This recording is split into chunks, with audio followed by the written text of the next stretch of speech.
ഓ ചങ്ങായിമാരെ, ഒരാരാധനാലയങ്ങളെയും താഴ്ത്തിക്കെട്ടാൻ വേണ്ടി ചെയ്യുന്ന വീഡിയോ അല്ല ഇത്. ഇന്നലെ കിടക്കാച്ചി ചൂടാവാണ്. ആരാധനാലയങ്ങളുടെ അകത്ത് വെക്കുന്ന ഫ്രീസറില്ല.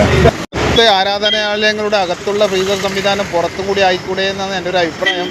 ഇത് മുന്നേ ഞാനൊരു വീഡിയോ ചെയ്തപ്പോൾ എന്നോട് ഒരാൾ കമൻ്റായി ചോദിക്കുകയും ചെയ്തിന്. അങ്ങനെ ചെയ്യാൻ വേണ്ടി എല്ലാവരും പള്ളിയിലായാലും അമ്പലത്തിലായാലും ചർച്ചിലായാലും എല്ലാവരും ഒരു ഫ്രീസർ സംവിധാനം ഫിൽട്ടർ ചെയ്ത വെള്ളം പുറത്ത് വെക്കുക. പുറത്തുള്ള ആൾക്കാരുടെ അടുത്ത് കുടിക്കാൻ വേണ്ടിയിട്ടുള്ള അവിടെ കുടിവെള്ളം എന്ന് എഴുതി വെക്കണം. മറ്റുള്ള ആവശ്യങ്ങൾക്കൊന്നും ഉപയോഗിക്കാതെ കുടിവെള്ളം എന്ന് എഴുതിയിട്ട് ഒരു ഫ്രീസറും ഒരു ഫിൽട്ടർ ചെയ്ത വെള്ളത്തിൻ്റെ കണക്ഷനും പുറത്താക്കി കഴിഞ്ഞാൽ കുറേ ആൾക്ക് ഉപകാരത്തിന് എത്തൂലേ.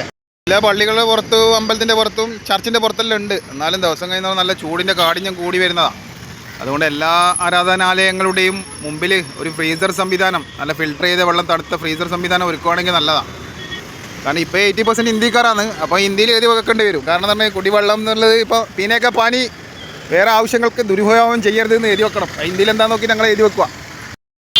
ഏതെങ്കിലും ഒരു ചങ്ങായി നട്ടപ്പൊരിയുന്ന വെയിലത്ത് വന്ന് തണുത്ത വെള്ളം ഒരു ഗ്ലാസ് തണുത്ത വെള്ളാലും നല്ല ഫിൽട്ടർ ചെയ്ത വെള്ളാലും ഒരു ഗ്ലാസ് വെള്ളം കുടിച്ച് ദൈവത്തിന് സ്തുതി പറഞ്ഞു കഴിഞ്ഞാലേ അതിനുവേണ്ടി പ്രവർത്തിച്ച എല്ലാവർക്കും, അത് ഫിൽട്ടർ വെക്കാൻ സഹായിച്ചവർക്ക് എല്ലാവർക്കും ദൈവം പ്രത്യേകം പരിഗണന നൽകും. അതൊന്നും ആരും ഒന്നുമില്ലാന്ന് വിചാരിക്കണ്ട. ഇപ്പം അങ്ങനത്തെ ആൾക്കാരെല്ലാം ദൈവത്തിന് ഭയങ്കര ഇഷ്ടമാണ്.